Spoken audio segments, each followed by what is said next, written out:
concern is overblown.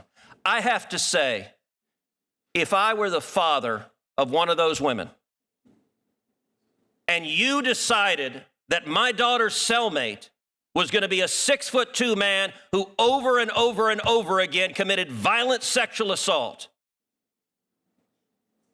I would say the entire justice system is absurd, and it is clear on your record your political ideology matters a heck of a lot more than the rights of those women that you endangered. I think you're a radical, and I think you have no business being a judge.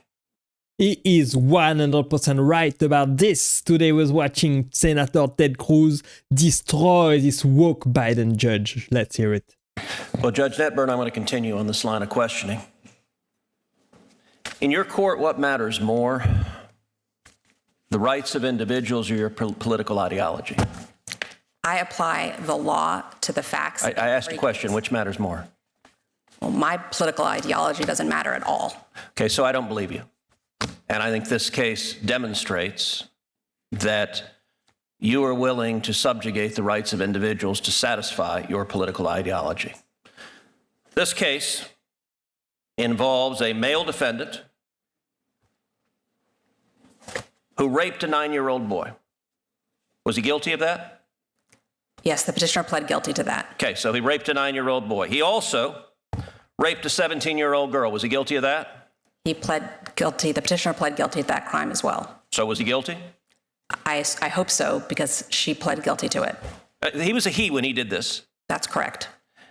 And also criminal deviant conduct, which the record doesn't disclose what that was exactly. Then, after serving in prison, Mr. McClain was released for parole, but then violated the terms of parole by having internet and was sent back to prison. 1 year after being released again, he was convicted of having child pornography. Is that correct? I'm unclear on exactly the time frame that you're at, but the petitioner was convicted of distributing child pornography. Child pornography that was images of adults violently raping children. Abhorrent conduct. Okay. For which there are real victims. And this individual, 6'2", biologically a man. A minute ago, you said that when this man decided that he was a she, you said this individual was, quote, I wrote it down, sober and entirely a female. This is insane to me. How can this be? How can you let these people free? How can you liberate them after such a difficult and horrendous crime? Wow. That phrase struck me as remarkable. Did this individual have male genitalia? I think what I said, or at least what that is a verbatim quote, entirely a female. Sorry, what I meant to say was hormonally a female. Okay, but that's not entirely. Did this individual have male genitalia? Yes. So you took a 6'2" serial rapist, serial child rapist with male genitalia, and he said, you know, I'd like to be in a women's prison. And your answer was, that sounds great to me. Let me ask you something. The other women in that prison, do they have any rights? Is that a question you're asking me? Yes, the other women in that prison, do they have any rights? Of course. Do they have the right not to have a 6'2" man who is a repeat serial rapist put in as their cellmate? Senator Cruz, I considered the facts presented to me, and I reached a decision based on what the law is. I asked you a question. Obviously, she made a terrible decision, and she's now realizing it, but refusing to admit it in front of everybody. That's sad. Do they have a right not to have a 6'2" man who is a serial rapist put in as their cellmate? Do those women have a right to that? Every person who's incarcerated has the right to be safe in their space. But you didn't think so. You didn't think so. And in fact, I'm going to give some quotes from your order, because Senator Kennedy is right. This is not a judge's order. This is a political activist. By the way, the beginning of your order says, at birth, people are typically assigned a gender. I got to say that would astonish a lot of Americans. A lot of Americans think you go to the hospital, a baby is born, and congratulations, you have a little boy, a little girl. The assigned a gender, I know you went to Brown, but it sounds like it's in a college faculty lounge. with no bearing on reality. The Bureau of Prison argued what I'm saying right now, that if you put this person in a female prison, there will be a risk of sexual assault to the women. And you know what you did? You said you didn't care about the women. I'm going to quote what you wrote. You wrote, quote, "The Bureau of Prisons claim penological interest in protecting female prisoners from sexual violence and trauma.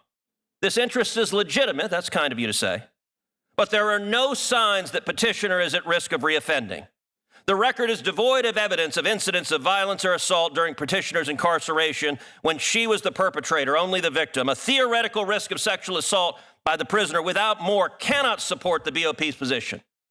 This is completely ridiculous if you ask me.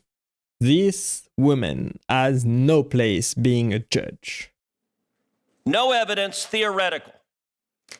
Have you dealt, in what universe is someone who is a serial repeat child rapist not at a risk of reoffending?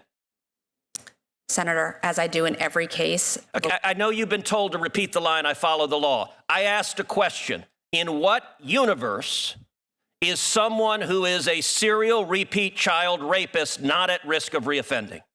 Sir, I looked at the facts that were before me in this case.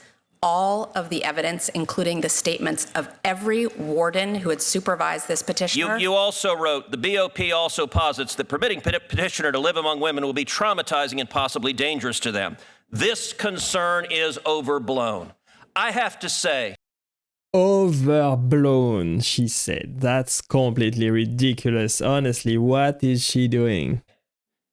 if I were the father of one of those women, and you decided that my daughter's cellmate was going to be a 6'2" man who over and over and over again committed violent sexual assault, I would say the entire justice system is absurd, and it is clear on your record your political ideology matters a heck of a lot more than the rights of those women that you endangered. I think you're a radical, and I think you have no business being a judge. I agree. Judge Netburn, there was an opportunity during your exchange with Senator Cruz that you were... That was beautiful, honestly. Bravo, Senator Ted Cruz. He's telling the truth. He's telling it like it is. I hope you enjoy this video with me. Let me know what you think about this case. Thanks for watching as always, and click right there to watch the next video. And I will see you there. Bye-bye.